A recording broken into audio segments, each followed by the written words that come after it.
नमस्कार दोस्तों, आप सभी का स्वागत है अन्नपूर्णा क्लासेज में। यहाँ हम साइंस के 1500 क्वेश्चंस की सीरीज कर रहे थे। तो लगभग 450 की समथिंग हम क्वेश्चन कर चुके हैं और सारे क्वेश्चन फिजिक्स से रिलेटेड थे। फिजिक्स के अभी हमारे दो टॉपिक बचे हुए हैं, एक तो इलेक्ट्रिसिटी और लाइट। तो इलेक्ट्रिसिटी भी आज हम कंप्लीट करेंगे। उसके बाद एक टॉपिक बचेगा हमारा लाइट, उसके बाद हम केमिस्ट्री या बायोलॉजी स्टार्ट करेंगे। तो आज चलते हैं इलेक्ट्रिसिटी के क्वेश्चंस पर। विद्युत आवेश के प्रवाह की दर को कहते हैं। तो विद्युत आवेश के प्रवाह की दर को क्या कहते हैं? विद्युत धारा कहते हैं।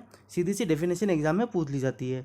विद्युत धारा का ऐसा ही मात्रक, तो विद्युत धारा का ऐसा ही मात्रक क्या होता है? एम्पियर होता है।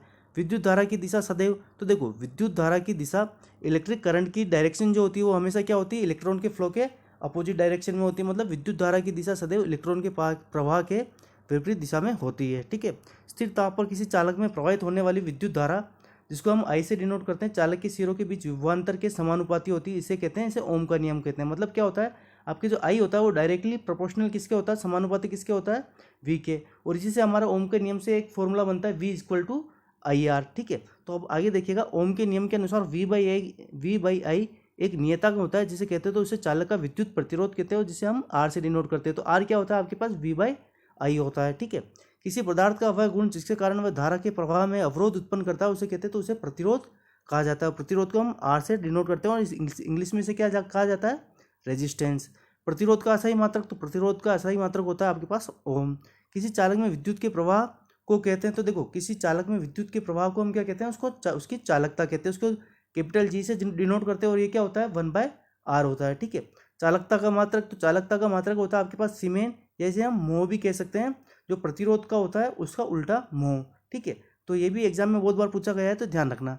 वह पदार्थ जो आवेश का प्रवाह सरलता से करते हैं उन्हें कहते हैं, मतलब जिसमें इलेक्ट्रिक करंट का फ्लो इजीली हो जाता है, उससे उससे क्या कहते हैं? उसे चालक पदार्थ कहते हैं। ठीक है। और वह पदार्थ जिनसे होकर आवेश का प्रवाह नहीं हो पाता उन्हें क्या कहते हैं? मतलब जो इलेक्ट्रिक करंट का फ्लो नहीं कर पाते उन्हें हम क्या कहते हैं? कुचालक या अचालक भी उन्हें हम बोलते हैं। ऐसे पदार्थ जो सामान्य अवस्था में कुचालक की भांति व्यवहार करते हैं, परंतु अशुद्धि मिलाने या ताप बढ़ाने पर चालक जैसे व्यवहार करते हैं, उन्हें क्या कहते हैं? तो उन्हें हम कहते हैं अर्धचालक। उन्हें कहते हैं, इंग्लिश में इन्हें सेमीकंडक्टर भी कहा जाता है। ठीक है। अर्धचालकों में विद्युत प्रवाह होता है, तो देखो अर्धचालकों में विद्युत का प्रवाह कैसे होता है? इलेक्ट्रॉन व होल के द्वारा होता है। ठीक है। स्रोत की वोल्टता में बिना कोई परिवर्तन किए परिपथ की विद्युत धारा को नियंत्रित करने वाले अवयव को कहा जाता है, तो उसे क्या कहते हैं हम? परिवर्ती प्रतिरोध कहा जाता है। ठीक है। स्रोत की वोल्टता में बिना कोई परिवर्तन किए परिपथ की विद्युत धारा को नियंत्रित करने वाले अवयव को क्या कहा जाता है? परिवर्ती प्रतिरोध। इंग्लिश में इसे हम वेरिएबल रेजिस्टेंस भी कहते हैं। ठीक है। किसी चालक का प्रतिरोध निर्भर करता है चालक की, देखो किसी चालक का प्रतिरोध आर किस पर निर्भर करेगा? देखो आर का एक फॉर्मूला होता है, R equal to rho L by A. जब हम इसके न्यूमेरिकल करेंगे तो मैं आपको इसको डिटेल में समझा दूंगा। अभी ये ध्यान ध्यान रखना, आर इक्वल टू क्या होता है? रो एल बाय ए। ठीक है। तो वो किस किस पर डिपेंड करेगा? चालक का प्रतिरोध चालक की लंबाई पर, चालक की मोटाई पर, और चालक की पदार्थ की प्रकृति पर निर्भर करता है। ठीक है। किसी चालक की प्रतिरोधकता किस पर निर्भर करती है? तो किसी चालक की प्रतिरोधकता किस पर निर्भर करती है? चालक की पदार्थ की प्रकृति पर निर्भर करती है। ठीक है। और इसको हम रो से डिनोट करते हैं। ठीक है। इसको डिनोट किससे किया जाता है? रो से डिनोट किया करते हैं। प्रतिरोधकता का ऐसा ही मात्रक, तो प्रतिरोधकता का ऐसा ही मात्रक क्या होता है? ओम मीटर होता है। ठीक है। प्रतिरोध का तो होता है ओम, और प्रतिरोधकता का क्या होता है? ओम मीटर होता है। ठीक है।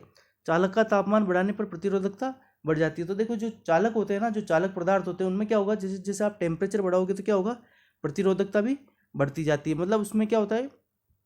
ठीक है। तो उसमें क्या होगा कि प्रतिरोधकता बढ़ जाएगी अगर टेम्परेचर बढ़ाओगे तो। अर्धचालक का तापमान बढ़ाने पर प्रतिरोधकता, देखो अब अर्धचालक में क्या होगा? अर्धचालक में जैसे जैसे आप तापमान बढ़ाओगे तो क्या होगा? प्रतिरोधकता कम होगी, और उससे क्या होगा? इलेक्ट्रॉन का फ्लो होने लग जाएगा। ठीक है। विद्युत धारा आवेश और समय में क्या संबंध होता है? तो देखो इसका फॉर्मूला होता है सिंपल सा, आई तो होता है आपके पास करंट, क्यू होता है आपके पास आवेश, और टी होता है समय। तो I equal to Q by T इसका होता है। इस पर भी न्यूमेरिकल बनते हैं, तो ध्यान रखना। एक गुलाम आवेश में लगभग कितने इलेक्ट्रॉन होते हैं? तो एक गुलाम आवेश में आपके होते हैं 6.25 इंटू 10⁻18 इलेक्ट्रॉन होते हैं। ठीक है। इकाई धनावेश को अनंत से किसी विद्युत क्षेत्र में स्थित किसी बिंदु तक लाने में किया गया कार्य उस बिंदु का कहलाता है, तो क्या कहलाता है? विद्युत विभव कहलाता है। ठीक है। तो विद्युत विभव की डेफिनेशन पूछ ली जाती है। तो इकाई धन आवेश को अनंत से किसी विद्युत क्षेत्र में स्थित किसी बिंदु तक लाने में किया गया कार्य उस बिंदु का क्या कहलाता है? विद्युत विभव कहलाता है। और इसको हम किससे डिनोट करते हैं? वी स्मॉल वी से। और ये क्या होता है? V equal to W by Q. W यहाँ आपके हो जाएगा वर्क, और क्यू आपके हो जाएगा आवेश। ठीक है। दो बिंदुओं के विभवों में जो अंतर होता है उसे ही उन दोनों बिंदुओं के बीच का विभवांतर कहते हैं। ठीक है। दो बिंदुओं के विभवों में जो अंतर होता है उसे ही उन दोनों बिंदुओं के बीच का क्या कहते हैं, विभवांतर कहते हैं। विभवांतर का ऐसा ही मात्रक, तो विभवांतर का ऐसा ही मात्रक होता है आपके पास वोल्ट होता है, ठीक है। दो सिरों के बीच विद्युत धारा के प्रवाह के लिए आवश्यक है, तो देखो दो सिरों के बीच विद्युत धारा के प्रवाह के लिए आवश्यक होता है कि उनके सिरों के बीच विभवांतर शून्य नहीं होना चाहिए, ठीक है। मतलब कुछ ना कुछ विभव, दोनों पॉइंटों के बीच में विभव में अंतर होना ही चाहिए, ठीक है। तो विभवांतर को किसी यंत्र से मापा जाता है, तो विभवांतर को आपके वोल्ट मीटर से मापा जाता है, ठीक है। किसी चालक के विभव में एकांक वृद्धि हेतु जितने आवेश की आवश्यकता होती है उसे कहते हैं, तो उसे हम विद्युत धारिता कहते हैं, और उसको हम कैपिटल सी से डिनोट करते हैं। और कैपिटल सी क्या होता है हमारे पास, क्यू बाय वी। क्यू आपके आवेश हो जाएगा, वी आपके विभव हो जाएगा, ठीक है। विद्युत धारिता का ऐसा ही मात्रक, तो विद्युत धारिता का ऐसा ही मात्रक होता है आपके पास फेराडे। विद्युत धारा को मापने के लिए किस यंत्र का प्रयोग किया जाता है, तो विद्युत धारा को मापने के लिए आपके एमीटर का प्रयोग किया जाता है, ठीक है। वोल्ट मीटर परिपथ में सदैव जोड़ा जाता है, तो वोल्ट मीटर परिपथ में सदैव समांतर क्रम में जोड़ा जाएगा, ध्यान रखना। एमीटर परिपथ में सदैव जोड़ा जाता है, तो देखो वोल्ट मीटर तो पैरेलल में और एमीटर आपके सीरीज में, मतलब श्रेणी क्रम में जोड़ा जाता है। विद्युत धारा कितने प्रकार की होती है, तो विद्युत धारा आपके दो प्रकार की होती है, एक तो डायरेक्ट करंट और एक अल्टरनेटिंग करंट, जिसे हिंदी में हम बोलते हैं दिष्ट धारा और प्रत्यावर्ती धारा। यदि किसी परिपथ में प्रवाहित धारा की दिशा में कोई परिवर्तन ना हो तो उसे कहते हैं, देखो अगर डायरेक्शन में कोई परिवर्तन नहीं हो रहा तो उसे हम क्या कहेंगे, डायरेक्ट करंट दिष्ट धारा। और अगर डायरेक्शन में चेंजेज आ रहे हैं तो उसे हम क्या बोलेंगे, प्रत्यावर्ती धारा अल्टरनेटिंग करंट। मतलब यदि किसी परिपथ में धारा की दिशा लगातार बदलती रहती है तो उसे हम क्या कहते हैं, प्रत्यावर्ती धारा कहते हैं, ठीक है। दिष्ट धारा को प्रत्यावर्ती धारा में बदला जा सकता है, तो किसके द्वारा, इन्वर्टर द्वारा। क्या करते हैं हम, डीसी को एसी में किसके द्वारा बदलते हैं, इन्वर्टर द्वारा। बहुत ही इंपॉर्टेंट क्वेश्चन है। और इसी तरीके से प्रत्यावर्ती धारा को दिष्ट धारा में बदलने के लिए किस उपकरण का प्रयोग किया जाता है, तो रेक्टिफायर का उपयोग किया जाता है, ठीक है। भारत में प्रत्यावर्ती धारा की आवृत्ति तो ये क्या होती है, 50 हर्ट्ज होती है, ठीक है। हमारे घर में विद्युत उपकरण किस क्रम में लगाए जाते हैं, तो समांतर क्रम में लगाए जाते हैं, पैरेलल में लगाए जाते हैं। विद्युत बल्ब में फिलामेंट के रूप में किस धातु का प्रयोग किया जाता है, तो विद्युत बल्ब में फिलामेंट के रूप में आपके टंगस्टन का यूज किया जाता है। अब देखिए टंगस्टन का यूज यूज क्यों किया जाता है वो भी देखिएगा आगे।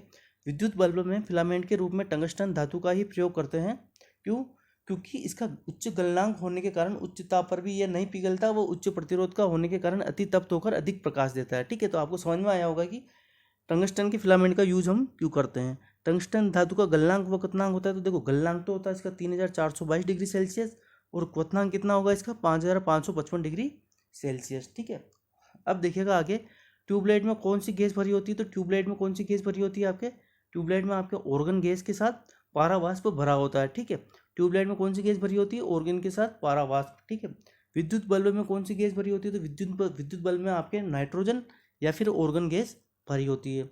विद्युत परिपथ में लगे फ्यूज के संबंध में सत्य है, तो देखो विद्युत परिपथ में लगे फ्यूज के संबंध में सत्य क्या है कि इसका प्रतिरोध तो उच्च व गलनांक निम्न होता है।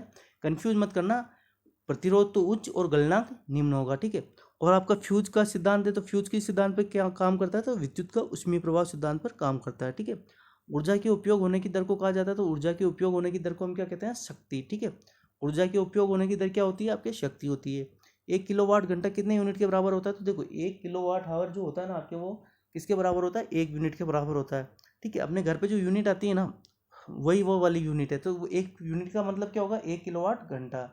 विद्युत ऊर्जा का व्यवहारिक मात्रक, तो देखो विद्युत ऊर्जा की मात्रक क्या होता है, किलोवाट आवर, और यूनिट इसको जो हमारे व्यवहारिक मात्रक होगा, ठीक है। जूल के तापीय नियम को दर्शाता है, तो देखो जूल के तापीय नियम को क्या दर्शाता है, H = I²RT, ठीक है। H तो आपके यहाँ हो गया हीट या उष्मा, I आपके करंट हो गया, और R रेजिस्टेंस, और T हो गया आपके टाइम। तो H = क्या हो गया, I²RT, ठीक है। विद्युत धारा के तापीय प्रभाव का उपयोग किया जाता है, तो विद्युत धारा के तापीय प्रभाव का उपयोग किस में किया जाता है, आपके विद्युत हीटर, विद्युत बल्ब, इस्त्री, बहुत सारी चीज़ें हैं, ठीक है, जिनमें इसका प्रयोग किया जाता है।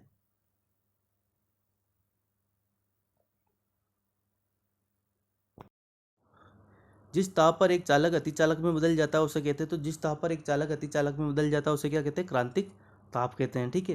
क्रांतिक तापमान पर एक चालक का प्रतिरोध कितना होता है, तो क्रांतिक तापमान पर एक चालक का प्रतिरोध कितना होगा, 0 होगा। शंट क्या होता है, देखो शंट क्या होता है, आपके पास निम्न प्रतिरोध वाला तार होता है। देखो उसका यूज क्या होता है, ये देखिएगा। एमीटर एक धारा मापी है, ठीक है। करंट को मापने के लिए हम किसका यूज लेते हैं, एमीटर का यूज लेते हैं।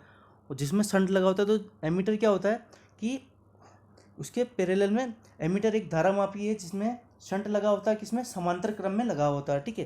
धारा मापी में शंट क्या लगा होता है, समानांतर क्रम में लगा होता है, ध्यान रखना। एक आदर्श एमीटर का प्रतिरोध होता है, तो एक आदर्श एमीटर का प्रतिरोध कितना होगा आपके पास, 0 होगा। एमीटर के श्रेणी क्रम में उच्च प्रतिरोध लगाकर बनाया जाता है तो वोल्ट मीटर, ठीक है। एमीटर के अगर सीरीज में अगर आप हाई रेजिस्टेंस का एक प्रतिरोध लगा दोगे, ठीक है, एक हाई रेजिस्टेंस लगा दोगे तो क्या हो जाएगा, वोल्ट मीटर बन जाएगा, ठीक है। एक आदर्श वोल्ट मीटर का प्रतिरोध तो ये कितना होता है, अनंत होता है। गैल्वेनोमीटर के द्वारा पता लगाया जाता है तो गैल्वेनोमीटर के द्वारा क्या होता है, धारा का पता लगाया जाता है परिपथ के अंदर, या उसकी डायरेक्शन का पता लगाया जाता है, ठीक है, करंट की डायरेक्शन का।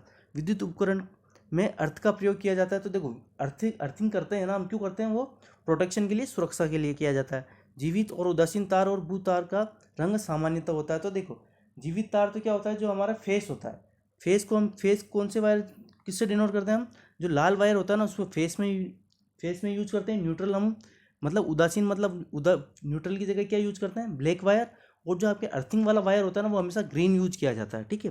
ग्रीन वायर जो होता है ना हरा कलर का, उसे हम अर्थिंग में यूज करते हैं।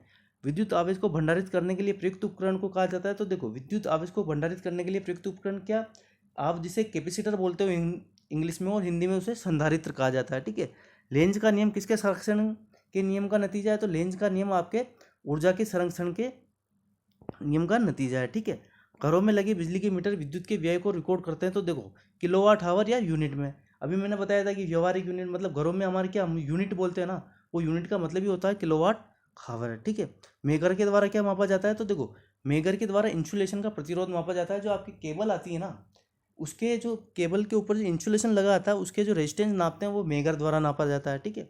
इलेक्ट्रॉन वोल्ट किसकी इकाई है, तो इलेक्ट्रॉन वोल्ट किसकी इकाई है, ऊर्जा की इकाई होती है। विद्युत धारा सेल में सदैव प्रवाहित होती है तो देखो विद्युत धारा सेल में सदैव आपकी क्या होगी, पॉजिटिव टर्मिनल से नेगेटिव टर्मिनल या हाई हाई पोटेंशियल से लो पोटेंशियल की तरफ फ्लो होती है, मतलब उच्च विभव से निम्न विभव की तरफ। किरचॉफ के प्रथम नियम को किस नाम से जाना जाता है, तो देखो किरचॉफ के प्रथम नियम को हम संधि के नियम या धारा के नियम से भी जानते हैं, ठीक है।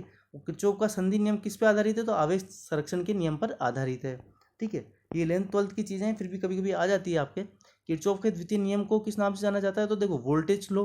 किरचॉफ के सेकंड लॉ को हम किस नाम से आते हैं, वोल्टेज लॉ, या इसको लूप लॉ भी बोलते हैं, ठीक है। किरचॉफ का द्वितीय नियम किस पर आधारित है, तो ऊर्जा संरक्षण के नियम पर आधारित है। ध्यान रखना, पहला तो आवेश संरक्षण पर और दूसरा ऊर्जा संरक्षण के नियम पर। प्रतिरोधों के श्रेणी क्रम संयोजन में सभी प्रतिरोधों में समान होता है तो विद्युत धारा समान होती है, ठीक है। और समांतर क्रम में क्या होता है कि विभवांतर समान होता है। ध्यान रखना 72 वाला पॉइंट। बहुल मापी जिसे हम मल्टीमीटर बोलते हैं कि किस यूज में आता है, तो देखो मल्टीमीटर लगभग आप सबने देखा होगा, इलेक्ट्रिशियन आते हैं उनके पास मिल जाता है। उससे क्या नापते हैं हम, उससे हम विद्युत धारा वोल्टेज और प्रतिरोध के मापन के लिए वो यूज में आता है, ठीक है। मतलब तीनों चीज़ उससे हम नाप सकते हैं, ठीक है। विद्युत अपघटन के नियम किसके द्वारा दिए गए, तो विद्युत अपघटन के नियम आपके दिए गए थे फेराडे द्वारा, ठीक है। शुष्क सेल की क्षमता कितनी वोल्टेज होती है, तो शुष्क सेल की क्षमता होती है आपके पास 1.5 वोल्ट। ये देखिए रेलवे में क्वेश्चन ये आया था तो मैंने इसको इंक्लूड किया है। शुष्क सेल की क्षमता कितनी होती है, कितने वोल्टेज होती है, तो 1.5 वोल्ट होती है। चुंबकीय सहजातीय ध्रुवों में परस्पर होता है तो देखो चुंबकीय सहजातीय ध्रुवों में परस्पर क्या होगा, प्रतिकर्षण, मतलब एक दूसरे की से दूर जाएंगे, ठीक है। और जो समान और किसी चुंबक के चारों ओर वह क्षेत्र जिसमें कोई चुंबकीय पदार्थ अपने ऊपर एक बल अनुभव करता है उसे कहते हैं, तो उसे क्या कहते हैं, चुंबकीय क्षेत्र कहते हैं।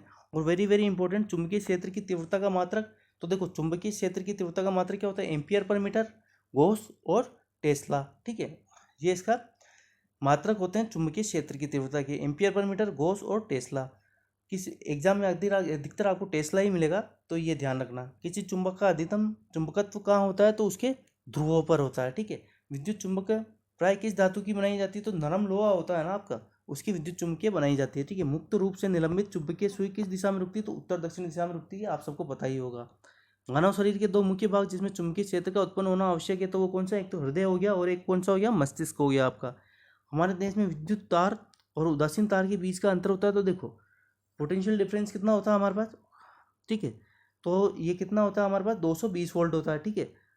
आप सबको पता ही होगा। डायनेमो किस सिद्धांत पर कार्य करता है, तो डायनेमो आपके विद्युत चुम्बकीय प्रेरण के सिद्धांत पर कार्य करता है, ठीक है। स्थायी चुंबक जिस पदार्थ का बना होता है वो होता है तो फेरोमैग्नेटिक। देखो स्थायी चुंबक जिस पदार्थ के बने होते हैं ना उन पदार्थ को क्या बोलते हैं हम, फेरोमैग्नेटिक। ध्यान रखना।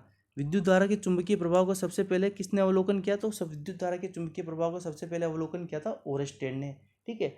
तो लगभग ये आपके 86 इंपॉर्टेंट क्वेश्चन है इलेक्ट्रिक करंट से, इलेक्ट्रिसिटी से। तो ये आज हम कंप्लीट करते हैं। और जो आपके जो न्यूमेरिकल टाइप के क्वेश्चन बचे हैं ना, वो हम जब न्यूमेरिकल करेंगे, हर टॉपिक के मैं न्यूमेरिकल कराऊंगा आपके फिजिक्स के, तो आप चिंता मत करना। तो जितने भी आपके टॉपिक हमने किए हैं ना, उनसे रिलेटेड जितने जितने आपके बेसिक कंसेप्ट हैं वो सब मैं आपको न्यूमेरिकल के साथ साथ करवा दूंगा। ठीक है, तो अगर आपको ये वीडियो पसंद आया तो प्लीज़ लाइक करना, चैनल को सब्सक्राइब करना और वीडियो को शेयर ज़रूर करना। तो मिलते हैं नेक्स्ट वीडियो में लाइट के साथ, तब तक के लिए धन्यवाद।